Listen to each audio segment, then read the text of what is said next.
No programa de hoje, iremos entrevistar duas drogadas, duas meninas que mexem com drogas. Vamos conhecer o habitat das drogadas. E aí, mano, tudo bem? O que você tá caçando aqui na nossa área, véi? Como é que você chama? Maria Joaquina. Seu nome? Tiffany do Agreste, mano. Isso é sua filha, Tiffany? Isso. Como é que ela chama? Maria Tereza de Calcutá. Me dá um trago aí, colega. A cachaçinha. Minha filha já aprende desde cedo a fumar o beck.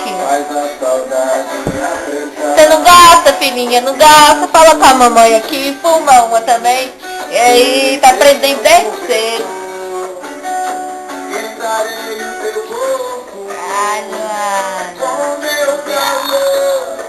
Eu gosto de fumar maconha, pedra. Ô, velho, pedra eu não tô fumando ainda não, mas pode fé que daqui uns dias, velho, fumar uma pedra. Ah, eu não sei não, viu?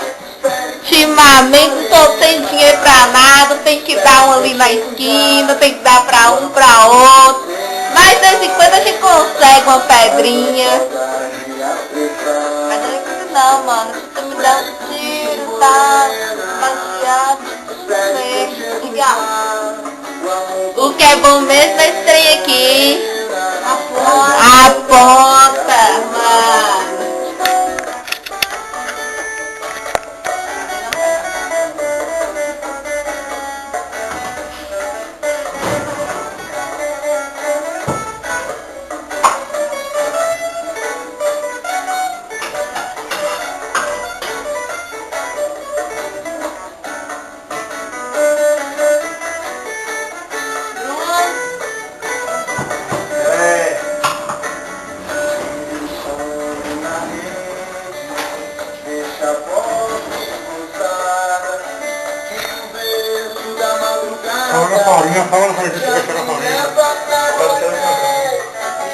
Elas agora vão estar usando a farinha.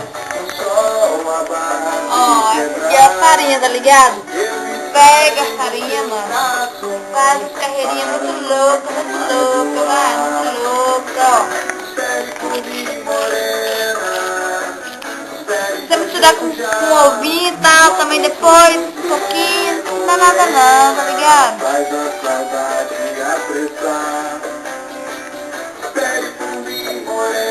Ah, viagem, mano. Farinha de mandioca muito louca, cara. Deixa eu dar também um raio aí, amiga. Ah, a farinha é boa até pra comer.